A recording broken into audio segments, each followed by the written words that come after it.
The untold story of KFC, how Colonel Sanders built a global empire. Imagine being 65 years old, broke, and with nothing but a fried chicken recipe in your pocket. For most people, retirement would be the only option. But for Harland Sanders, this was just the beginning of a global empire. With his white suit, black bow tie, and iconic goatee, Colonel Sanders turned a small roadside chicken stand into one of the most recognizable fast food brands in history, KFC. But how exactly did an aging man with no money, no investors, and no restaurant of his own build a billion-dollar empire that sells fried chicken in more than 150 countries? This is the untold story of how Colonel Sanders transformed his struggles, failures, and secret recipe into a global powerhouse that rivals McDonald's and Burger King. Humble beginnings, from farm boy to wanderer. Harland David Sanders was born in 1890 on a small farm in Indiana. His childhood was anything but easy. When he was just 6 years old, his father died, leaving his mother to work long hours at a factory. That meant young Harland had to take care of his younger siblings, cooking, cleaning, and managing the household.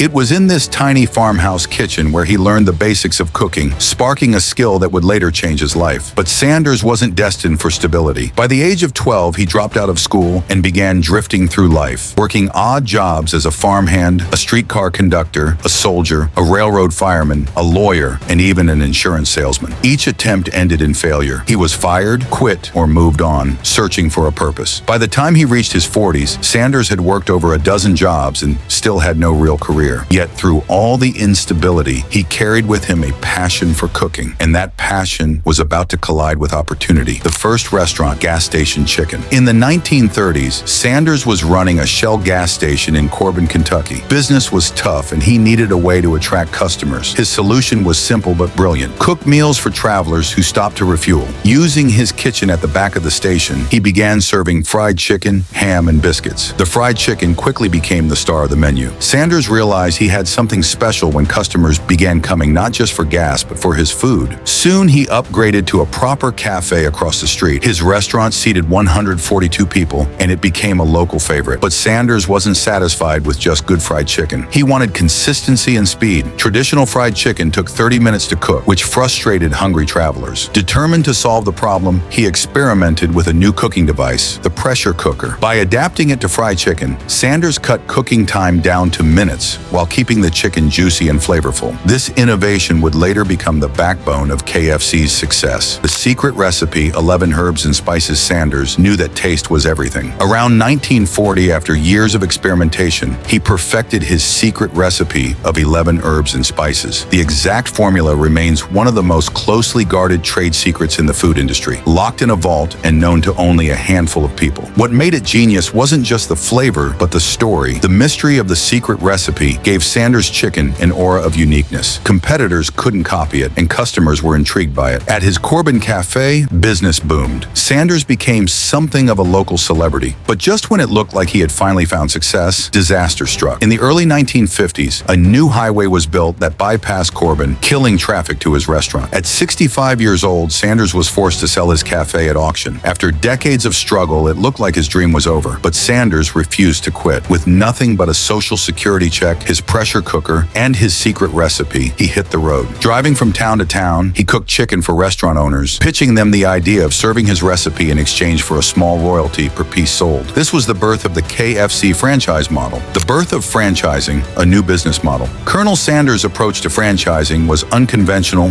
but brilliant. He didn't have money to open more restaurants, so he let others use his recipe. In exchange, he earned 5 cents per chicken sold. In 1952, he partnered with Pete Harmon, a restaurant owner in Salt Lake City. Harmon was the first to use the name Kentucky Fried Chicken. His store became a hit, doubling sales with Sanders' recipe. The iconic bucket meal was introduced, making fried chicken perfect for families to share. By the late 1950s, Sanders had traveled across the U.S., pitching his recipe to countless restaurants. He often slept in his car, living off scraps and facing rejection after rejection, but his persistence paid off. By 1964, there were more than 600 KFC franchises across America. At 74 years old, Colonel Sanders had finally built something extraordinary, but he also knew he couldn't manage it alone. That year, he sold KFC to a group of investors for $2 million, while staying on as the brand's ambassador. From that moment, Colonel Sanders became more than a businessman. He became the face of a global brand. Lickin Good, the branding genius. Selling the company didn't end Sanders' role. In many ways, it amplified it. The investors recognized that Sanders himself was the brand. brand. His white suit, string tie, and grandfatherly charm became as iconic as the chicken itself. The slogan "Finger Lickin Good" captured the indulgent joy of eating fried chicken. Ads featured Sanders himself, telling customers about his secret recipe and warm hospitality. In an era before influencer marketing, KFC had created one of the most powerful brand ambassadors in history, its own founder. This strategy worked brilliantly. Customers didn't just buy fried chicken, they bought into the Colonel's story. The combination of taste, tradition, and personality made KFC unique in a growing fast food market. The global explosion KFC takes on the world with franchising perfected in the US, KFC went international. By the late 1960s, the first overseas locations opened in Canada, the UK, and Mexico. Then came Japan, where KFC became a cultural phenomenon. In Japan, a clever marketing campaign tied KFC to Christmas, turning fried chicken into a holiday tradition that continues to this day. In China, KFC became the largest restaurant chain, outpacing even McDonald's, by tailoring menus to local tastes with items like congee and spicy wings. By the 1980s, KFC was in more than 50 countries. Today, it operates in over 150 with more than 25,000 outlets. No longer just a southern U.S. specialty, fried chicken had become a global language, with KFC leading the way. Crises, competition, and reinvention. But KFC's journey wasn't without challenges. After Sanders sold the company, he often criticized management for straying from his standards. In the 1970s and 80s, the brand faced stiff competition from McDonald's and Burger King. At times, sales stagnated, and critics accused KFC of being unhealthy and outdated. Yet KFC reinvented itself repeatedly. New menu items like popcorn chicken and spicy zinger burgers expanded its appeal. Marketing campaigns refreshed the brand, sometimes controversially, with actors playing Sanders in commercials. Despite ups and downs, the core promise, the secret recipe, remained untouchable. KFC also adapted to new consumer demands. Health-conscious menus, delivery apps, and eco-friendly packaging have kept the brand relevant in the 21st century. Instead of fading as a relic, KFC evolved into a resilient competitor in the global fast food arena. KFC today, digital age and cultural impact. Today, KFC is more than just fried chicken. It's a pop culture icon. Collaborations with gaming platforms, limited edition menu drops, and viral marketing campaigns keep the brand in conversation with younger generations. From launching a KFC console that could keep chicken warm while playing games, to running TikTok campaigns and memes, the brand embraces digital culture like few others. Its red and white buckets are instantly recognizable, symbolizing not just food, but togetherness, family, and fun. What started as one man's desperation at 65 has become a global empire worth billions. KFC isn't just a fast food chain. It's a masterclass in branding, franchising, and cultural adaptation. Colonel Sanders' story proves that age is never a barrier, failure is never final, and a simple idea, fried chicken made right, can conquer the world. From a gas station kitchen to more than 25,000 restaurants across 150 countries, KFC's journey is the ultimate story of grit, innovation, and branding genius. So the next time you see a KFC bucket, remember, it's not just chicken, it's a legacy. If you enjoyed this breakdown of how KFC became a global empire, make sure to like, comment, and subscribe for more untold brand